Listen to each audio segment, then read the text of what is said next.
Okay, so we're going to have a conversation on the new agreements that are out from your broker, from the state, NAR's position on the new way of doing real estate, what's allowed, what's not allowed, uh, what are the best practices, uh, getting a listing agreement with an offer of compensation from the seller, agreeing to pay X amount to the buyer up front, or waiting until you have an offer and then negotiating the contract based on the offer of compensation that is being presented by the buyer. Sign flyers, doing little key tags saying that the seller is offering 3% or whatever. All and the above. Everything is open for conversation. My hallucination is that we're going to have a lot of conversation around this. So don't let me down, guys. Anticipating that we're going to have a lot of conversation around this. Please hit your digital hand so that we're not talking over one another. All right. So my first question for you is, what are your biggest challenges in reference to dealing with the changes that you're dealing with right now? Thank you, Sean. Thank you for getting us going. All right, I want somebody on deck, meaning the next person up. So get that next hand up so we're ready to go straight from Sean to the next person. Talk to me, buddy. All right, so I just sent out last night two listing agreements, and I think I'm pretty good with that. Where I'm thinking I'm gonna have the most challenge is getting the buyer to sign the buyer rep right at the beginning. When you're just like, if it's a friend or somebody you've been courting for some time, then I think it happens pretty quickly. But when you pick somebody up at an open house, you know, I think that is going to be the most challenging thing. And then getting your buyer's agent commission into the contract somehow. So here's my understanding on this. And understanding, here's the other thing, guys. We got a lot of different brokerages right here. So keep that in mind too as I'm talking. So Sean, I know you're at EXP, so I'll speak directly to EXP. You have a 3-page buyer agency agreement that's available to you. All right, you can go in into forms and download that agreement. Now, if you get pages 1 and 2 signed, that will allow you to show that buyer homes for 1 day or for a period of 2 days. It's not a long-term buyer agency agreement. You can have a short-term agreement. Now, the challenge with having a short-term agreement is if, let's just say you get it signed for 7 days and they find a property outside that 7-day period, you have no protection as far as being their agent. What I would do is I would start out, unless it's someone who is a lead that I'm able to convert directly to a buyer agent appointment. All right, so go back to the lead generation model. You've got capture, connect, convert to an appointment. If I have somebody that I'm not able to convert directly to an appointment, let's say it's that buyer that says, I just want to go out and look at a few homes, then I'm going to use the 2-page agreement that you can download in forms in order to go out and show that buyer properties for a couple days. Then we're going to have a conversation to set up that buyer consultation. And at that point, we're going to execute the 3rd page of that agreement with a date of 3 months or 6 months, whatever it is, so that you're protected, Sean. Got it. Thank you. All right, buddy. Gilbert, talk to us. You're on mute, and I can't tell if you know that or not because your camera's not on.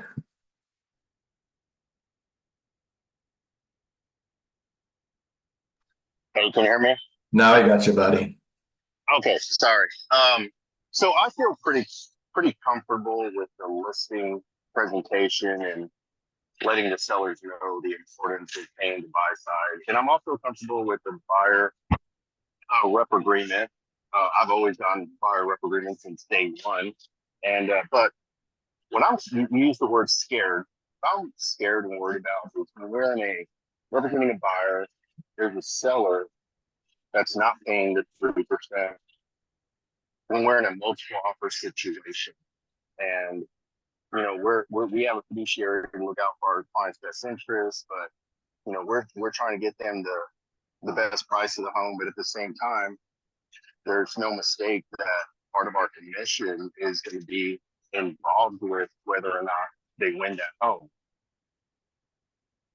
Gilbert, I'm glad you asked that question. I just got off a coaching call with a team in North Carolina that I coach every Thursday, and we had the same conversation.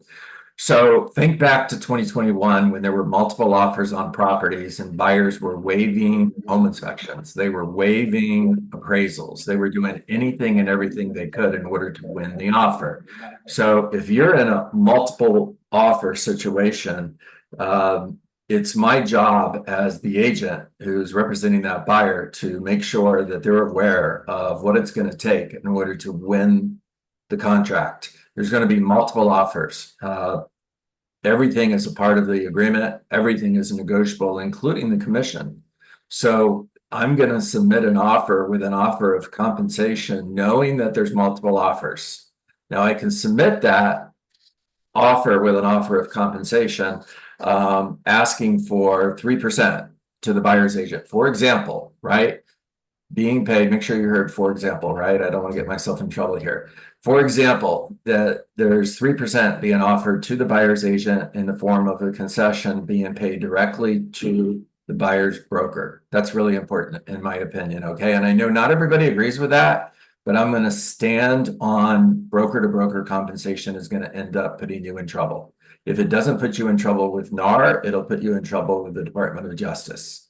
So when I'm making that offer, Gilbert, one of the things that I'm going to let my buyer know is here's a list of things you can do that will make your offer more attractable to the seller.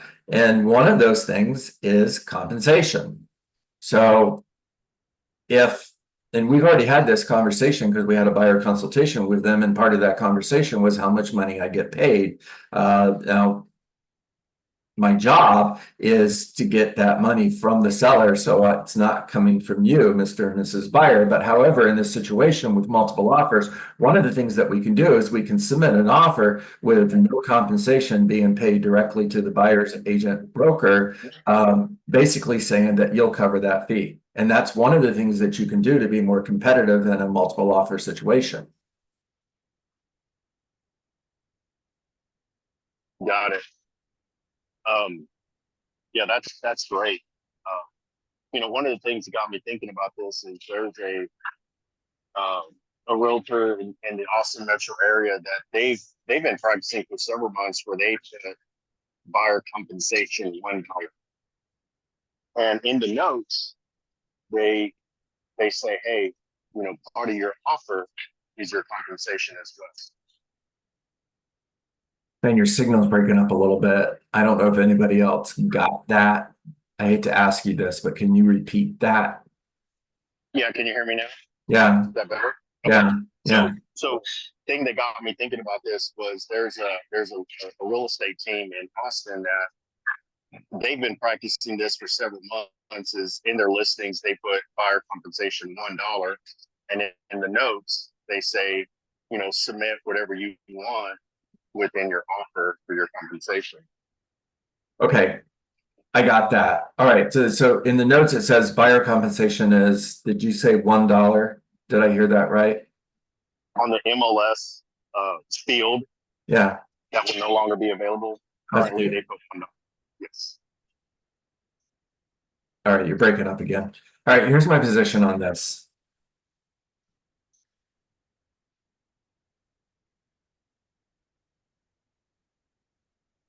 If I'm taking a listing, now I want you guys to think about this for a moment, okay? Hang in there with me. Think like fiduciaries. You have a responsibility to represent the seller, and you look at the agency agreement in whatever state you're in, okay?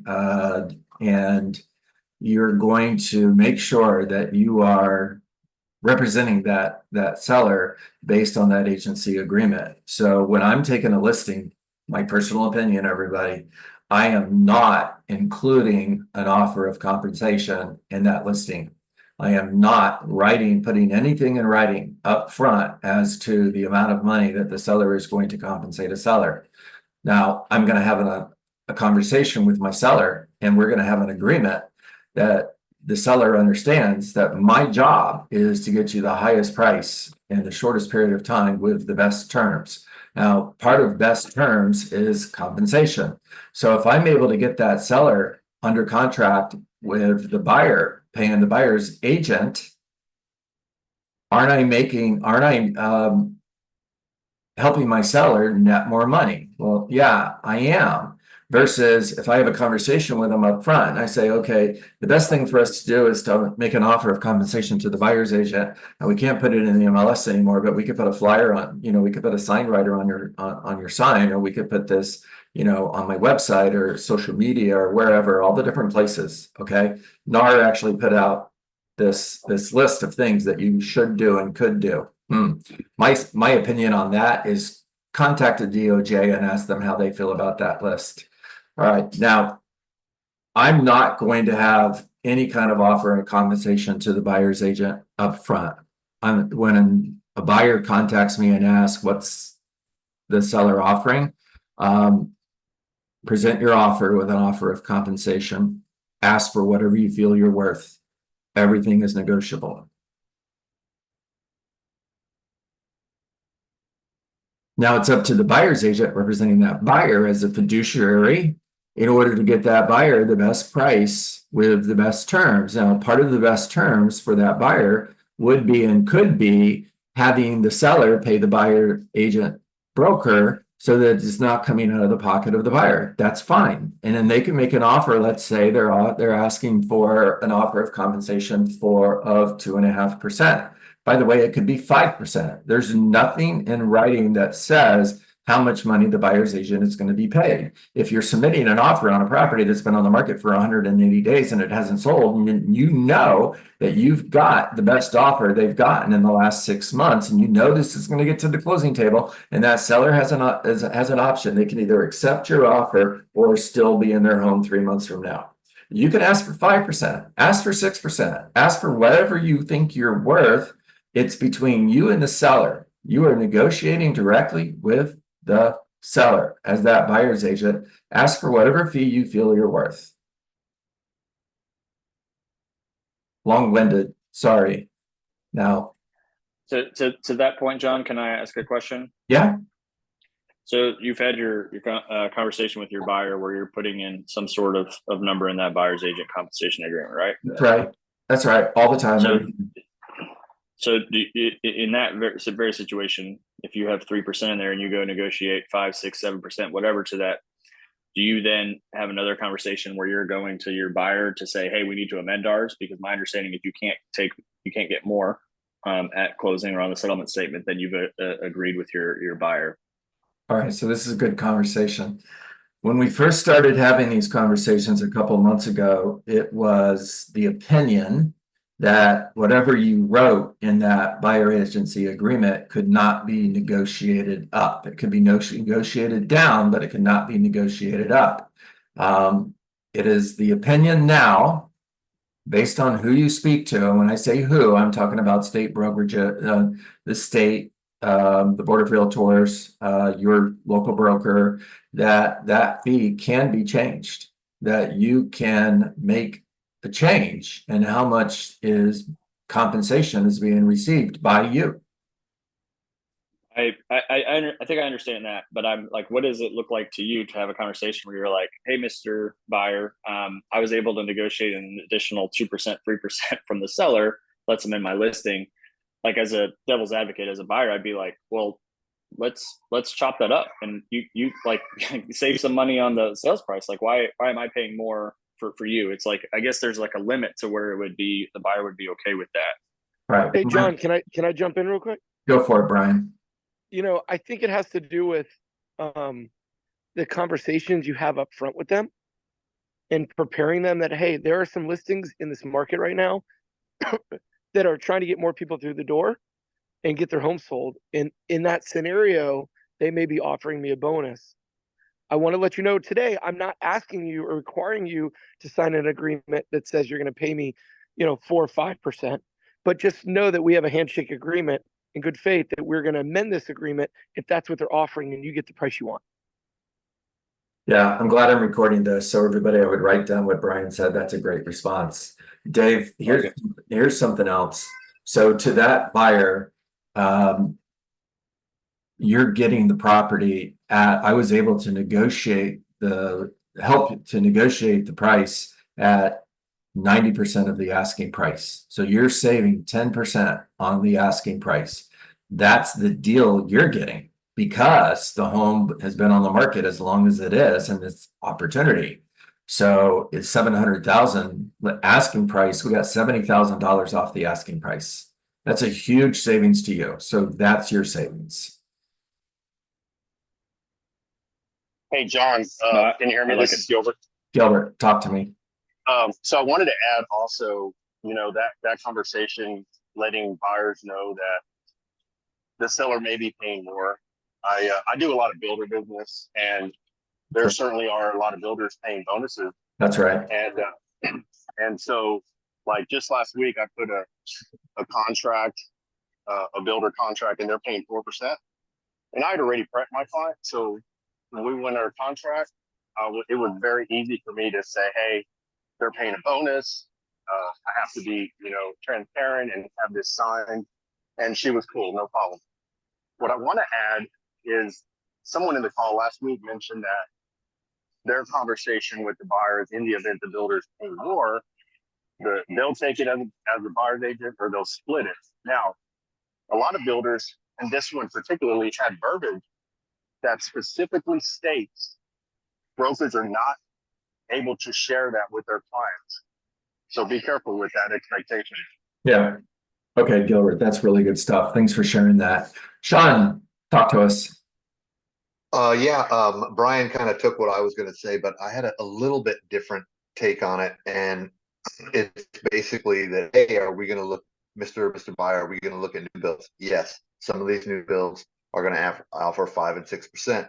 So let's sign this agreement saying that I will receive 5 to 6%. Now, the agreement says up to. So in the event that we don't buy a new build and we do buy a resale and I am able to get 3% or only 1%, that's all that I'm going to get. You won't be required we won't be required to amend to go lower. But in the event that we do buy you do purchase a new build and I get you a great price on it, then you'll be able to, we just move right ahead. Now, if we do get that and we're able to give you more, some of that we can amend as well and get some of that commission into your deal with the builder. If it's possible that the builder won't allow that commission to go to you, but they'll probably most likely supplement it with appliance package or just a myriad of different offerings that they'll have at this time. So in essence, try to get the 5% or 6% up front, knowing that you'll reduce instead of, hey, ask for 3 and then let's amend later. Well, the two points that I'm thinking about on that. Number one, you can have multiple buyer rep agreements. So for different types of properties, at least in Texas. So check with your state, but that's what we've been advised by our brokers. So if you have clients looking for new builds, you can have an agreement up to 5% if they have a ton of inventory. And then if they're looking at resales, you can have one at whatever other fee you're going to charge. So you're not stuck to one agreement, which is a totally different way of thinking. And then number two, I worry if you get any agreements up front with a much higher percent, the buyer is going to feel like they're burdened to pay it out of pocket because that's what the agreement says, if it's not paid for by the seller. And I think there's going to be a lot of fear out there where buyers are feeling like they're on the hook for 5% of a $500,000 house. If that's what you're asking for, it may not be what they're expecting. Hey, Brian, that's a good point. I agree with you too, by the way. I think that's, again, it's going to go back to scripting. Shocker. Make sure the buyer knows that they're not going to pay a dime unless they agree to the terms of the agreement. So everything is negotiable. If the buyer feels that the fee is too high at any point, that's a negotiable item too as well, in order to get that deal accepted. Just because you wrote 3% in the buyer agency agreement doesn't necessarily mean that the buyer is on the hook to pay you 3%. And don't forget, it's still your job as a fiduciary to that buyer in order to represent them, in order to get the contract agreed upon, the offer agreed on, in order to go into contract with the seller, paying your commission directly to the buyer's broker. So it's not costing the buyer anything. Couple more things really quick before we run out of time, and believe it or not, we're already right up against the clock here. All of you, regardless of what broker you're with, I would encourage you to absolutely be crystal clear that you are cooperating with buyer's agents. You are encouraging offers with an offer of compensation, asking the seller to pay that buyer's agent's fee. It's a negotiable item at the time that you get the offer, and you're going to negotiate based on the offer. And whatever is agreed upon, let's say you go under contract with, you're making 2.5%, and the seller is also paying the buyer directly 2.5%. All is good. The biggest difference, depending on which brokerage you're with, is it's going to be paid directly to the buyer agent's broker.